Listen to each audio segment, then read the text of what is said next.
welcome to Sutton Women's Network, a really inspirational group of women who love writing. I found this group in the winter of 2019 after retirement from headship. There was I in a group of women writing away, and we thought it was really wonderful. Of course, then there was lockdown. Lockdown meant that we had to do everything online, and we started to increase our membership. And now we are just a wonderful group who just come together every week to do excellent writing. We're quite surprised at what we're able to achieve in such a short space of time. It would be great if you could come and join us. Reflections on my childhood. My father was a strict disciplinarian. He never liked us to have friends in the home. But I had one good friend that he liked. He had these idioms that he would say to us, like, no one factor should dominate your life. It used to be kind of irritating for us as youngsters, but I wish I could tell him now how important those messages that he fed us were in my life. Kaikuki River. Sitting in front of the fountain, transfixed by the downward curve of water, remembering that summer 70 years ago. We were children growing up in Guyana. You're enough for each other, you don't need friends, my father said. Suriki was the same age as me. Indian, pale-skinned, water-flowing hair. I was dark-skinned with fuzzy plaits that hung like black fern around my face. That summer, she rowed her boat along the Kaikuki River, dragging my hands through the water, the pressure against my wrist, time slowing. She stopped in the middle of the river, and I looked at her shadow reflected in the dark green water. And now, the late afternoon shapes move with the sound of the waterfall. And I wonder if there's something of me left in that river, whether it rippled out towards her and holds her even now. Hi, I'm Luna. I'm pleased to be here sharing my poetry with you today. The poem I'm going to recite is called Next Time. I was inspired to write it when I was lying on the grass in my back garden on a warm summer's day.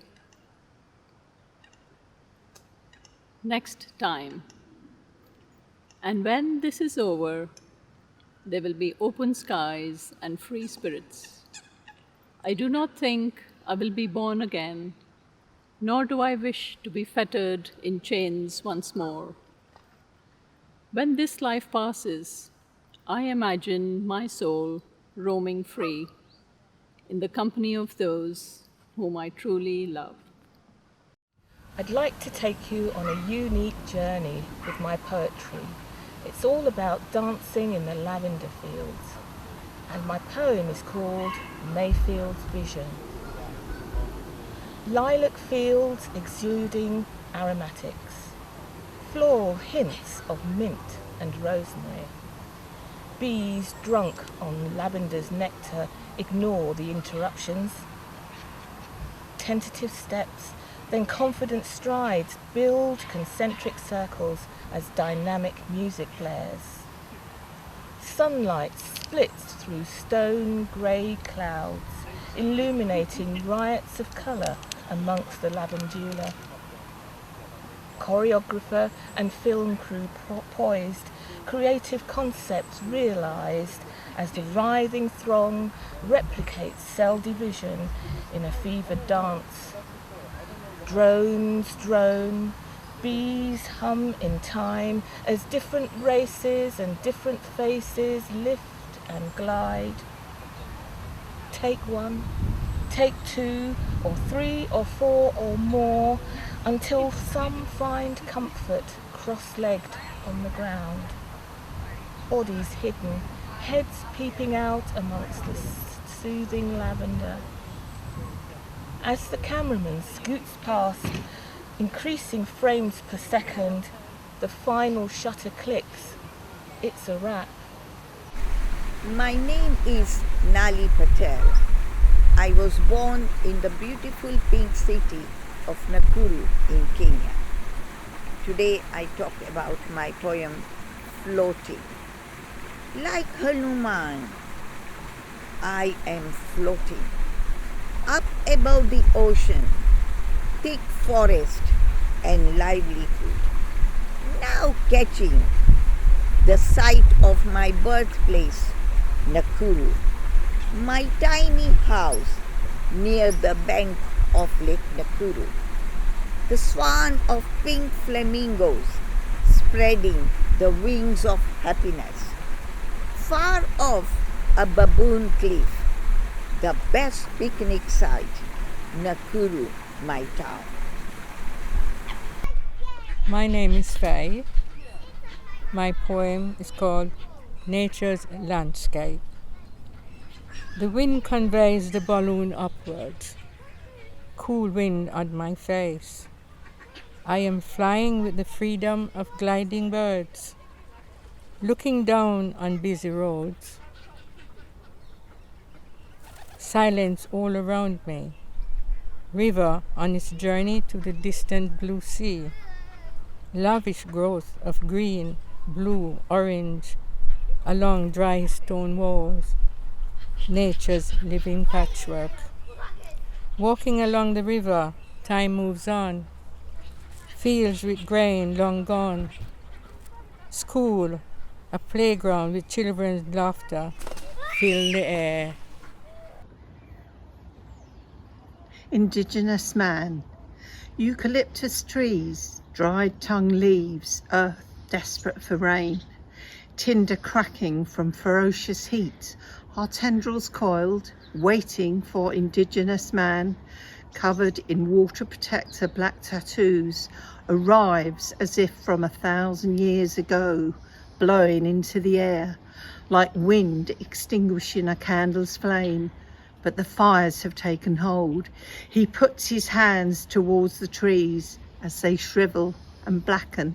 His mouth opens and the smoke falls backwards into his mouth.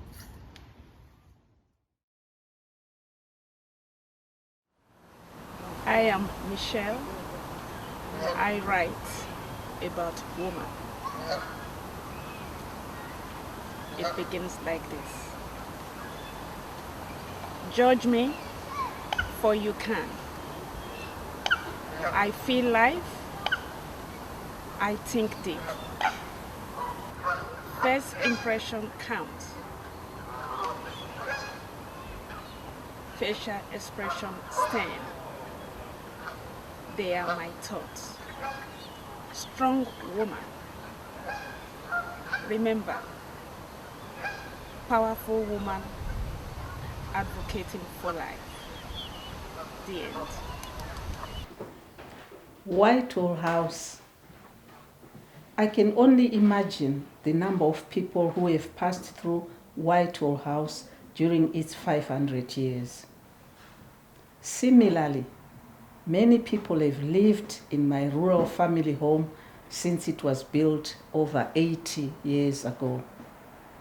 My mother had to flee to the city during the height of the War of Zimbabwe's independence after freedom fighters invaded the home and occupied our house.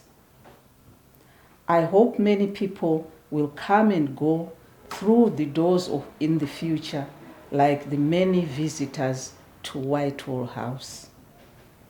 Even though many of us live in other parts of the world, and our parents have since died. Our home is looked after very well. However, I am concerned about the future of my family home. Due to its rural location, it may eventually become unoccupied as Zimbabwe's young generation settle in urban areas.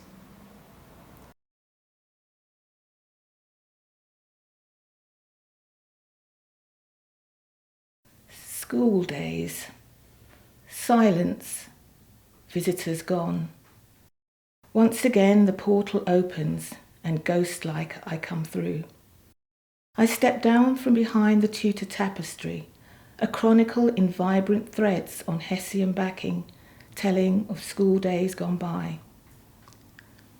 Sadness fills the room as I look around the familiar setting, sadness for my soul which cannot settle. The chocolate-coloured timber frames are filled with sounds of schoolrooms from the old Cheam School of 1645.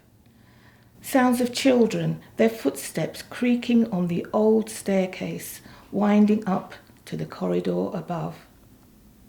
Can I join them? I slip into the schoolroom and stand unseen by the fireplace full of coal. Who has carved initials on those horizontal beams? I touch the gnarled wooden furniture. Could it be oak, elm, or sycamore from Sutton's great parks? Benches polished daily by boys in woolen trousers with baker hats on their heads, and there on the left stands the schoolmaster, decked out for the cold with a heavy thick tweed cloak and velvet tassels on his beret. His desk on a solid platform stands prominent at the front of the class. Boys of all ages sit together in ordered rows looking up at him. Quill pens stand to attention in inkwells, ready to practice the Lord's Prayer again and again. No prayers answered on the night of the fire that trapped me here in Whitehall. Playtime calls. Eager boys file past with marbles, hoops and stones. No girls? What say you, Whitehall? I return to my place behind the tapestry. I joined the Sutton Women Writers group about 6 months ago, and I'm loving being a part of it. Although it was a well-established group at that time, I was warmly welcomed and soon became a regular attendee. I've been writing poems since the age of 12. I'm compelled to write by strong and raw emotion, such as love, passion, anger, injustice, and peace. I've already published poetry online and in print, but this group has helped me take my writing to another level. I've been challenged to improve my writing skills and will soon be publishing an original poem of mine in a well-known UK poetry magazine. I look forward to my continued and active participation in the group and more poetry readings in the future.